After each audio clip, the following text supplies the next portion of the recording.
Hello guys, हमारे channel पर एक बार पुनः आपका हार्दिक हार्दिक स्वागत है। आज के इस वीडियो में हम आपको क्लास 11th फिजिक्स 2021 के 2021 के क्वेश्चन पेपर का सॉल्यूशन बताने जा रहे हैं। चलिए तो वन बाय वन हम आपको सारे प्रश्न के आंसर बता देते हैं। तो आप देख पा रहे हैं, सबसे पहला विकल्प है सही विकल्प चुनिए। तो सही विकल्प चुनिए, इसमें एक एंगस्ट्राम और एक एंगस्ट्राम की जो वैल्यू होती है 10⁻10 मीटर होती है। तो इसमें राइट आंसर हमारा कौन सा होगा? ए होगा। उसके बाद में निम्न से किस में से सदिश राशियों का समूह है, मतलब सदिश राशि कौन कौन सी? जड़त्व, आघूर्ण, बलाघूर्ण और विस्थापन, ये सदिश राशियां हैं। उसके बाद में मशीन में बॉल बेरिंग का उपयोग किया जाता है। तो देखिए, बॉल बेरिंग का उपयोग होता है किस लिए किया जाता है? इसका उपयोग सर्पी घर्षण को लुटनी घर्षण में बदलने के लिए किया जाता है। दाब बढ़ाने पर किसी पदार्थ का गलनांक क्या होता है? पदार्थ की प्रकृति पर निर्भर करता है। उसके बाद चलते हैं, किसी पदार्थ की अवस्था में परिवर्तन के लिए आवश्यक ऊष्मा की मात्रा वो जो कहलाती है वो गुप्त ऊष्मा होती है। ये गलत लगा हुआ है। उसके बाद चलिए, यहाँ पर 1 सेंटीमीटर भुजा वाले घन का आयतन क्या होगा? तो देखिए भाई, घन का आयतन क्या होता है? एक ही होता है। यहाँ ए कितना है, कोर कितनी? एक है। तो एक का क्यूब आया है, तो ये कितना आ गया है? एक का क्यूब एक आएगा। लेकिन ये एक किस में आएगा? एक घन सेंटीमीटर आएगा। अब एक घन सेंटीमीटर है, तो एक घन सेंटीमीटर को हम मीटर में बदलेंगे। तो देखिए भाई, एक सेंटीमीटर बराबर 10⁻2 होता है, मीटर होता है। इसलिए एक घन सेंटीमीटर को हम बदलेंगे तो 10⁻2 की घात कितना कर देंगे? 3 कर देंगे। तो 10 की घात कितनी आ जाएगी? ऋण 6। कुल मिलाकर आपको क्या लिखना है? 10⁻6 घन मीटर होगा। ये इसका 10⁻6 आपको ध्यान रखना है। अगला है, अधिकतम दूरी तक पहुंचने पर प्रक्षेप का कोण कितना होना चाहिए? तो 45 डिग्री, जैसा कि आपने पढ़ा भी होगा। इसमें 45 डिग्री होता है। यहाँ ज़्यादा मैं स्पष्ट नहीं करूँगा, आपने पूरा पढ़ा हुआ है। वृत्ति गति के लिए बल आवश्यक होता है, अभिकेंद्री बल। बिना अभिकेंद्री बल के कोई भी वस्तु वृत्ति गति नहीं कर सकती। अगला पूछा गया है, पृथ्वी सतह के समीप पलायन चाल पूछी गई है, वो कितनी होती है? तो लगभग 11.2 किलोमीटर प्रति सेकेंड होती है।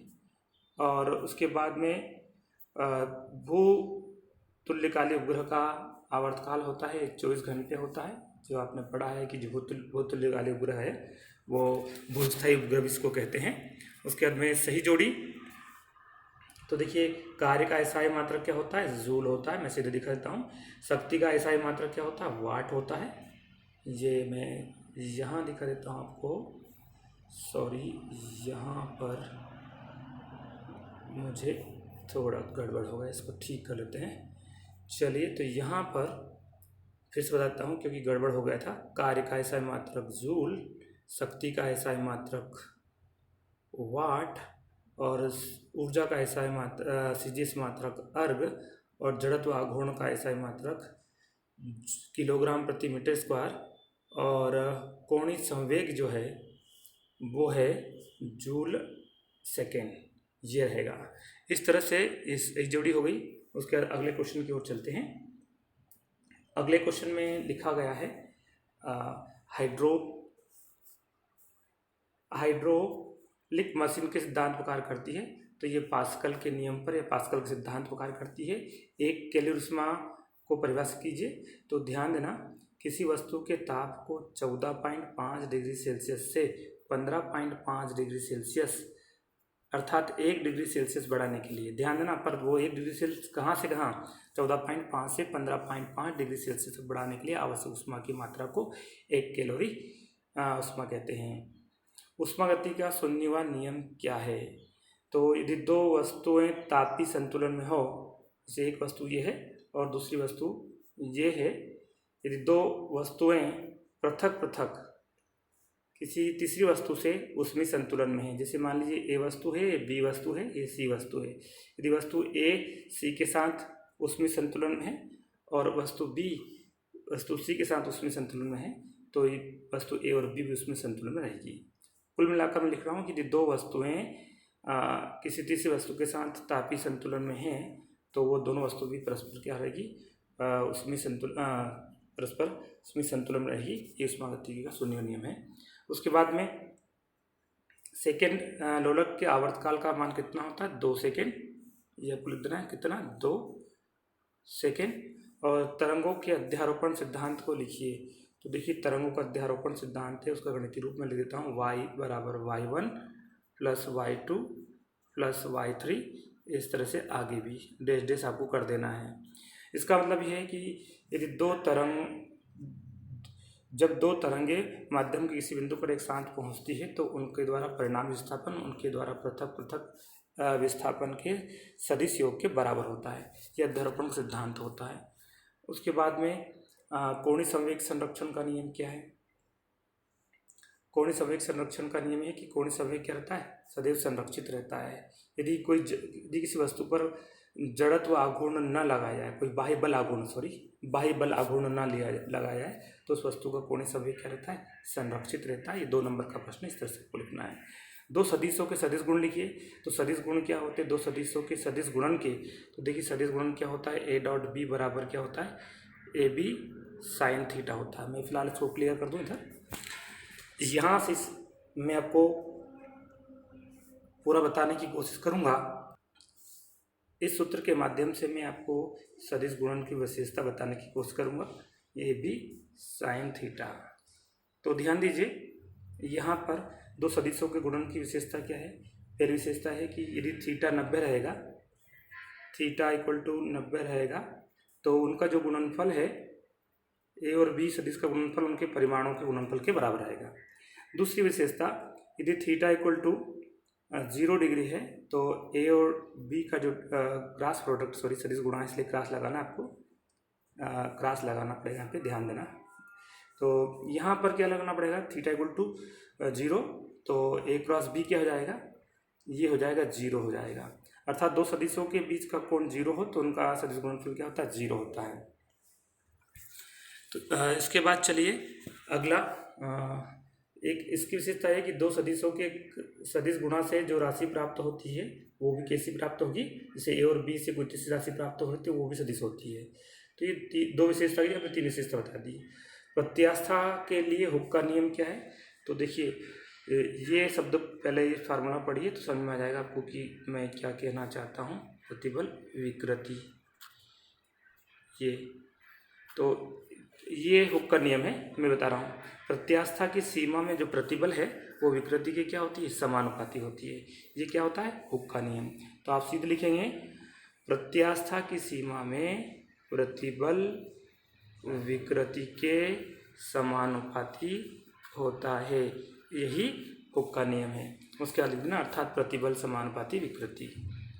धारा रेखी प्रवाह और विक्षुब्ध प्रवाह में अंतर। तो देखिए धारा रेखी दर और विक्षुब्ध दर है। तो धारा रेखी प्रवाह में प्रत्येक कण उसी मार्ग का अनुसरण करता है जो अपने पहले वाला कण कर चुका है, और विक्षुब्ध प्रवाह में ये क्रम नहीं होता। ठीक है।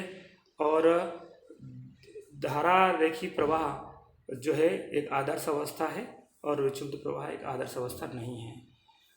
उसके बाद में चलिए सरल लोलक का आवर्तकाल किन किन कारकों पर निर्भर करता है? यहाँ पे 2 नंबर का, इसलिए 2 नंबर का बताना। टी बराबर आपने फार्मूला पढ़ा होगा 2 pi under root l by g.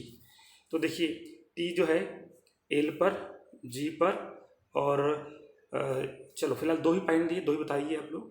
तो टी का जो मान है आवर्तकाल का मान होता है, एक पॉइंट आप ये लिखेंगे, मैं बताऊंगा बोल के भी क्या लिखना है, और दूसरा ये आप लिखेंगे।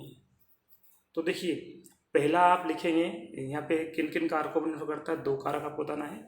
तो किसी पेंडुलम का या लोलक का जो आवर्तकाल है उसकी लंबाई के वर्गमूल के अनुक्रमानुपाती होता है या समानुपाती होता है, और किसी पेंडुलम का जो आवर्तकाल है वो उसके गुरुत्वीय त्वरण के वर्गमूल के व्युत्क्रमानुपाती होता है। जिस स्थान पर उसे रखा गया उस स्थान के गुरुत्वीय त्वरण के वर्गमूल के व्युत्क्रमानुपाती होता है। और उसके बाद में अनुप्रस्थ और अनुदैर्ध्य तरंग में अंतर लिखें। तो पहले अनुप्रस्थ है बाद में अनुदैर्ध्य, इसलिए ध्यान रखना जिस क्रम में इधर अनुप्रस्थ है इधर अनुदैर्ध्य है। अनुप्रस्थ तरंगों, जो अनुप्रस्थ तरंग जो होती है उनमें ध्रुवण की घटना होती है, ध्यान देना ध्रुवण की घटना। अनुदैर्ध्य तरंग में ध्रुवण की घटना नहीं होती है। उसके बाद में अनुप्रस्थ तरंगे प्रकाश की चाल से चलती है, ये ध्वनि की चाल से चलती है। उसके बाद में आप चाहें तो अंतर और ले सकते हैं। अनुप्रस्थ तरंगों में माध्यम के कण तरंग संचरण की दिशा में ही कंपन करते हैं और इसमें तरंग संचरण के लंबवत कंपन करते हैं। इस तरह से आपको दिखाना है। फिलहाल आप तो 2 ही पॉइंट ऊपर वाला लिख देना, ये आता है। चलो, सदिश योग का त्रिभुज नियम क्या है मैं इसे बता देता हूँ।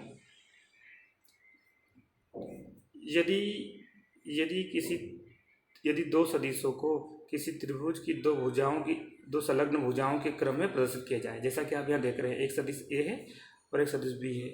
यदि 2 सदिशों को किसी त्रिभुज की 2 संलग्न भुजाओं के क्रम में प्रदर्शित किया जाए तो उनका योग त्रिभुज की तीसरी भुजा विपरीत क्रम में होगी। ये आपको लिखना है और इसका चित्र बनाना है। फिर सुन लीजिए, यदि 2 सदिशों को किसी त्रिभुज की 2 संलग्न भुजाओं के क्रम में प्रदर्शित किया जाए तो उनका योग त्रिभुज की तीसरी भुजा विपरीत क्रम में होगी, जैसे ए बी सी। तो यहाँ पर हम लिखेंगे A C equal to A B plus B C, ऐसा हमें लिखेंगे ये चित्र बनाने के बाद। चलिए, उसके बाद में बाकी का जो वीडियो है हम सेकेंड पार्ट में आपको बताएंगे, अन्यथा वीडियो काफ़ी लंबा हो जाएगा। हमारे इस वीडियो को देखने के लिए बहुत बहुत धन्यवाद साथियों। जय हिंद, जय भारत।